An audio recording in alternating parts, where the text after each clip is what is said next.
Hi, everyone, and welcome to our fifth and final webcast in the ABA in Your Home series. My name is Bertrand, and I am one of the behavior analysts working for the Ottawa Catholic School Board. Our webcasts have been designed to be short and sweet with an emphasis that each one will build on the next. For today's talk, we will weave the strategies discussed in the first four webcasts into a few examples. The strategies are reviewed in a slightly different order. However, the key messages remain the same.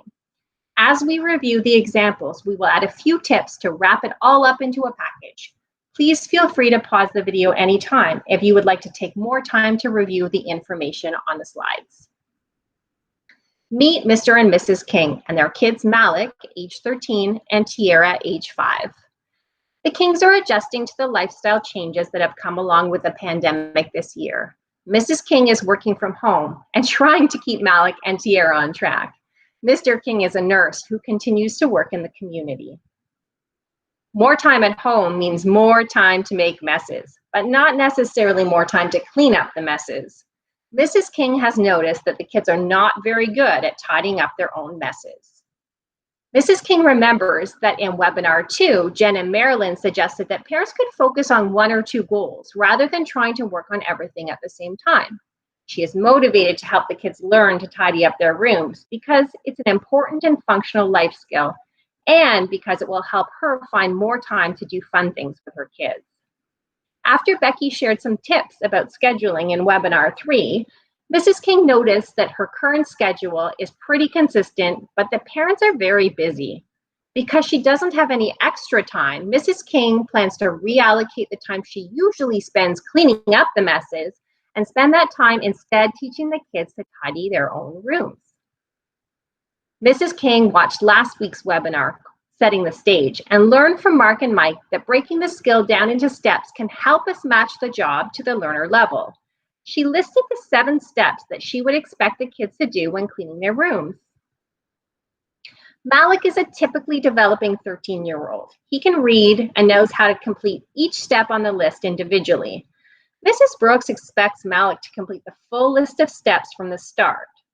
Tiera is 5 and has a developmental disability, placing her slightly behind other 5-year-olds when it comes to daily living skills. Mrs. King will start by expecting Tiera to complete the first step of cleaning her room only.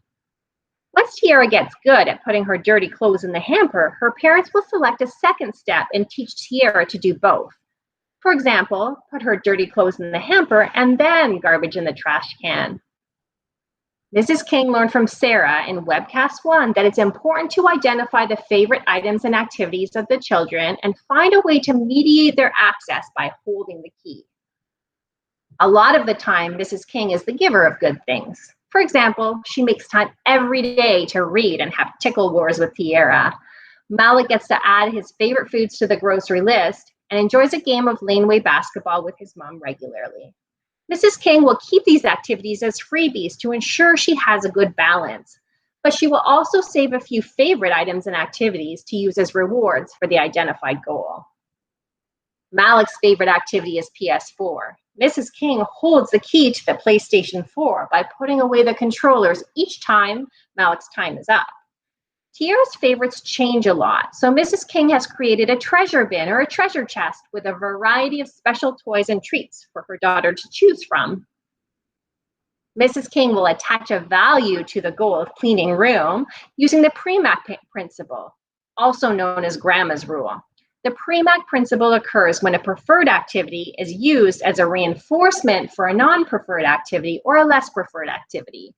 So, for example, first tidy your room, then video games.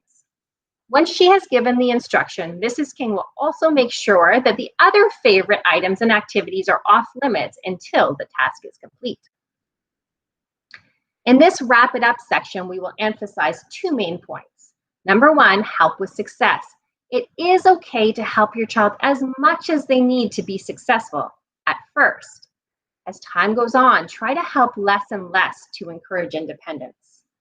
Number 2, notice right away if your child does more on their own and give positive feedback in that moment. You can remember the phrase, ooh, the new, to help you remember this point. Also, remember to honor your first and then promise by giving the preferred item, so the treasure box or the PS4, as soon as the required step or steps are complete.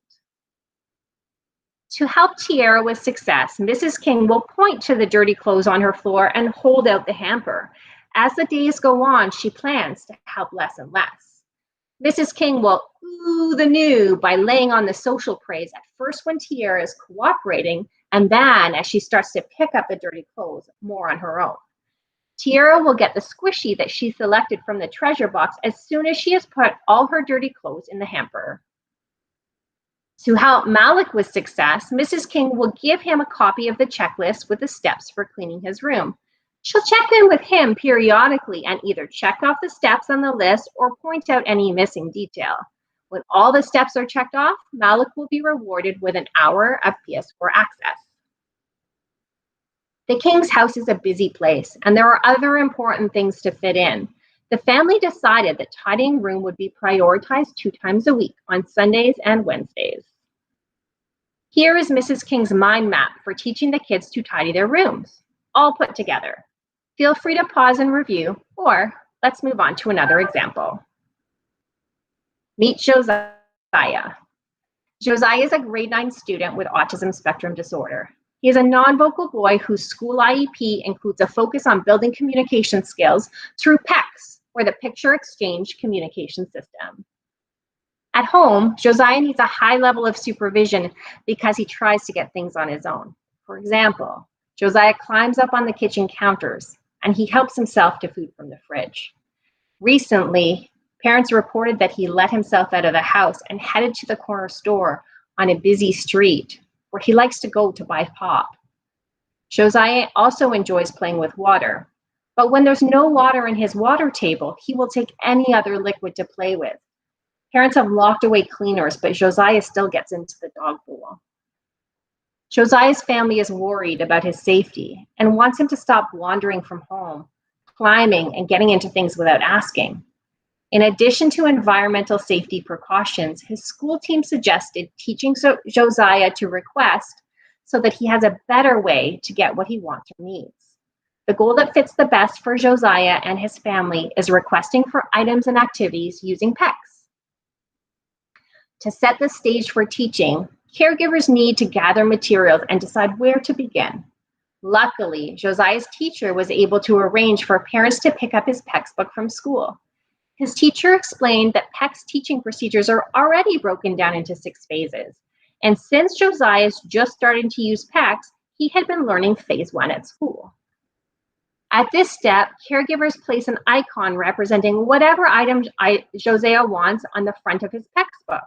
Josiah will learn to ask for what he wants by taking the picture from the front of his book and passing it to someone that can help. The helping person is called a communicative partner. Josiah's caregivers rewatch the first module, Hold the Key, to help them identify items that might be their son's most favorite. Josiah really likes to play with water, so his family gathered activities such as water balloons, bottle tornadoes, liquid timers, and waterway pipes. Caregivers will hold the key by keeping these and other favorite items in view but out of Josiah's reach. When Josiah tries to reach or grab things on his own, parents will teach him to ask using the picture exchange instead. To help with success, a caregiver will place the correct icon on the front of Josiah's PECS book. 2 people are also needed to properly teach at phase 1. One person will help Josiah pick up and exchange the picture to person 2.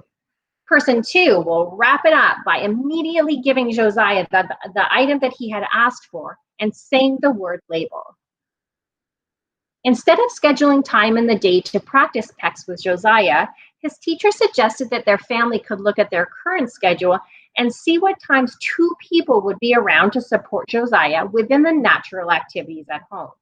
Here are some awesome ideas his family came up with. Here is the mind map of Josiah's parents that they created while following along with the ABA in Your Home webcasts. The examples shared today demonstrate how strategies presented across these 5 webcasts can be blended together. It is our hope that your family now has a small package of ABA strategies that can be used to mind map virtually any home-based learning opportunities, whether the focus is daily living, communication, homeschool, or other goals that you have selected as a priority. Thank you so much to everyone for listening and taking the time out of your busy day to join. If you want more information, don't hesitate to ask us or follow us on Twitter at OCSB. Take care of yourself and the ones around you. Thank you.